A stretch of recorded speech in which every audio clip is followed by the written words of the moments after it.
안녕하세요. 찰리쌤의 전쟁 이야기 찰리쌤입니다. 자, 오늘은 포에니 전쟁으로 떠나보겠습니다. 첫 번째 질문입니다. 고대 최고의 장군이고요. 그리고 최고의 전략 전술가예요. 누군지 눈치채셨나요? 16년간 로마 본토에서 로마를 두려움에 떨게 한 명장이에요. 자, 이 사람의 이름은 그렇죠.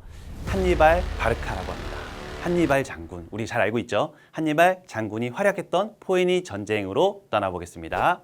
자, 포에니 전쟁은요, 퓨닉 워라고 합니다. 영어로는 퓨닉 워예요.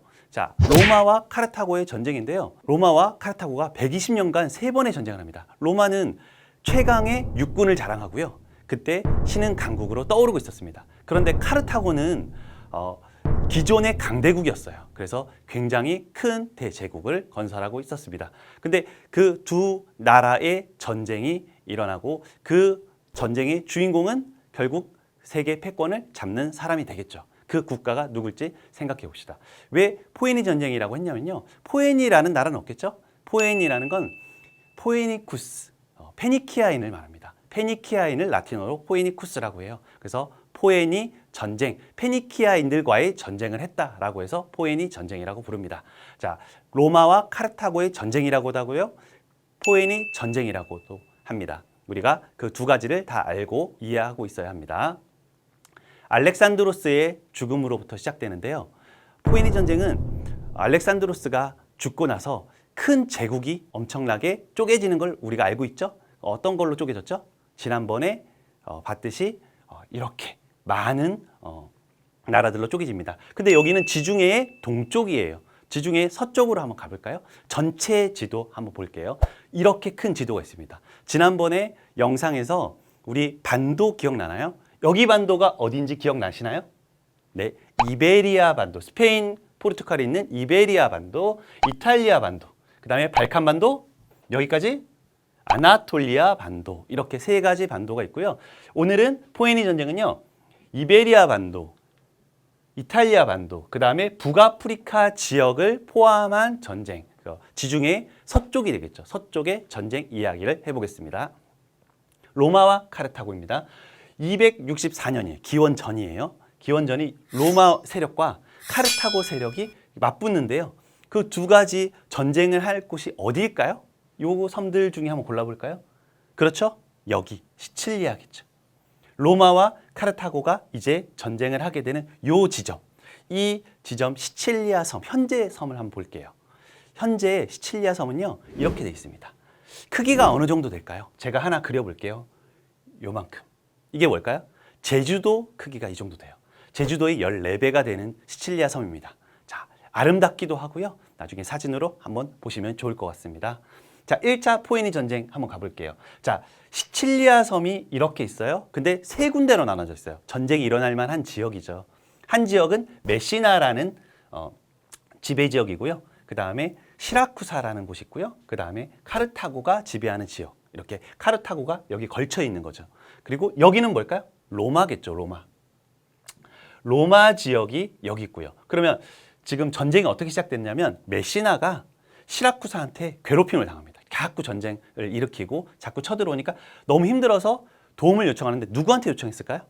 카르타고가 아니라 로마한테 요청합니다. 로마한테 요청하고요. 로마가 2만 명의 군사를 파병하면서 전쟁이 시작된 거죠. 그래서 265년에 파병을 하고 264년에 카르타고도 군대를 들여오고 여기 아그리젠토라는 지역에 들어와서요. 결국에는 전쟁이 일어나는데 그게 기원전 264년 1차 포에니 전쟁이 시작되는 장면입니다.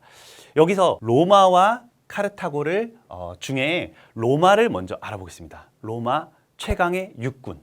자, 최강의 육군. 자, 보시면 많이 써 있죠? 제가 설명 하나하나 드리겠습니다. 하스타티, 벨리테스, 트리아리, 프린키페스 이렇게 네 종류로 나눌 수 있고요. 로마의 최강 육군은 자, 첫 번째 하스타티는요.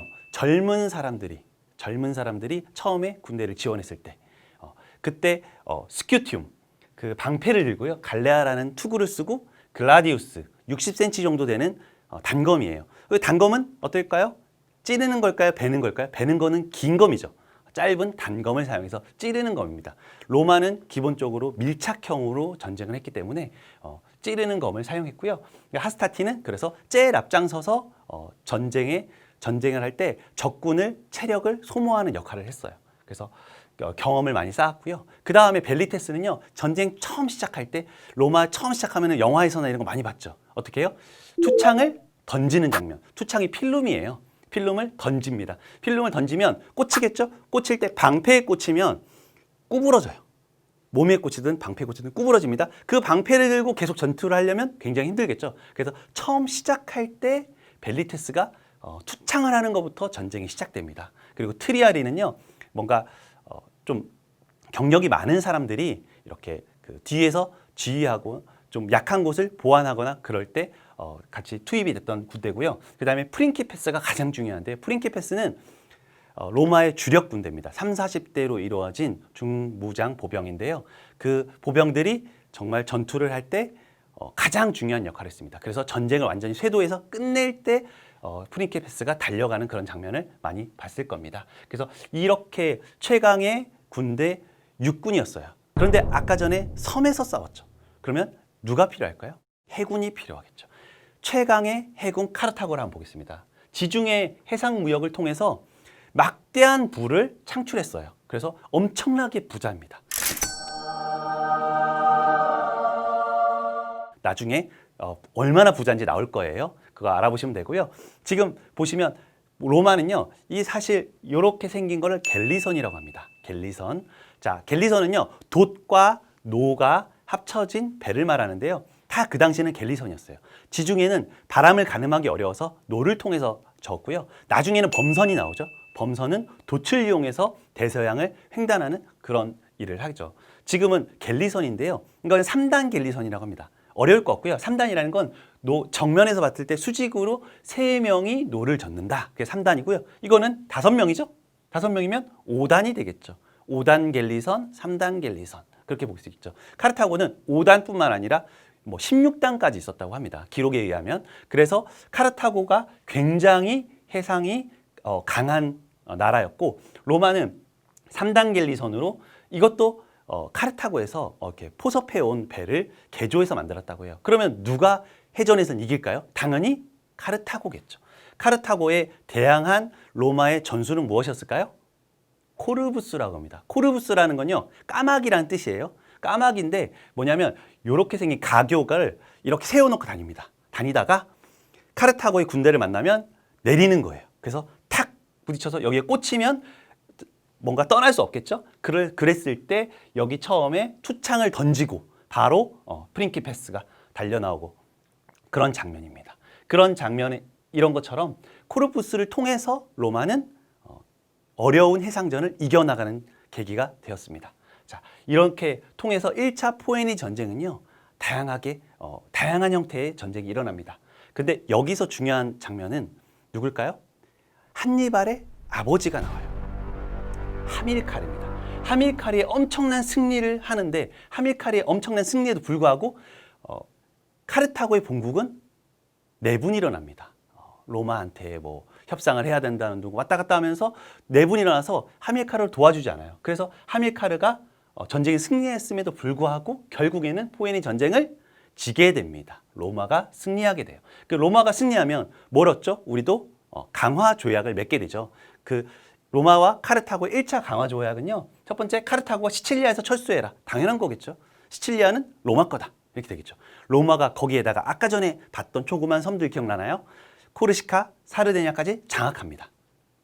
그래서 카르타고는 배상금으로 10년간 3,200달란트에 지불합니다. 10년간 3,200, 이건 엄청 큰 금액이에요. 그 당시에 로마가 엄청 큰 금액을 10년간 갚아라고 냅니다. 근데요, 사실은 카르타고가 엄청 부자라고 했죠.